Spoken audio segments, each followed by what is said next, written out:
Hey, all, Shane Kerwin from Personal Survival Solutions. Just out here today running some combat conditioning, running our American Rifleman Battle Standards. And I want to talk about some of the different positions that we use while we do the battle standards, and also sling usage. Because a lot of times, from what I see out there, is we've got these slings on our guns, whatever configuration we have, and all it does is just hold the gun there.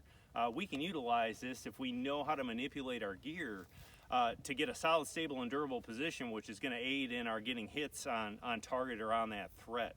So the main positions that we use in the standard, starting out at 100, is a seated position, and then we roll over into a prone position, monopodding on a magazine if I was to have one in here, and then we get up and we moved to 75, where we do a more traditional knee, and then we move up to the 50 where we do a speed knee, and then standing offhand at 25 and at 7 yards. So we can utilize this sling when we get into position to aid in that stability.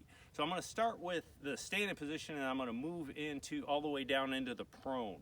Okay, so how we have our sling configured is going to dictate our ability to use it. So the way that I've got mine set up with a 2-point sling is when I go to come into position, I'm going to grab the tab and I'm going to tighten it as much as possible. Now when I'm in this standing position or the speed knee, well, I want some isometric tension between my master grip and my support grip. So I'm going to push and pull on the gun to settle the dot, and then if I got the sling tension in my sling, that's going to add stability as I'm pressing in with my support arm. Okay? So as I drop into speed knee, it's going to be very similar. I'm just going to drop position.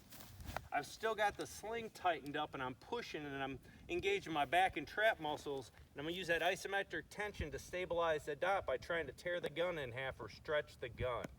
Okay?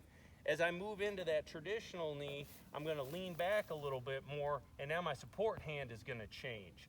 So I'm going to get my elbow in front of my knee, and I'm going to platform this hand where I'm going to pull back, adding stability and tightening up the sling.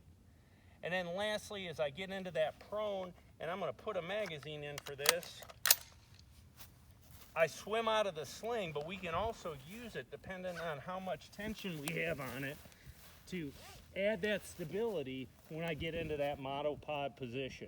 Okay? What we're always looking for is a solid, stable, and durable position.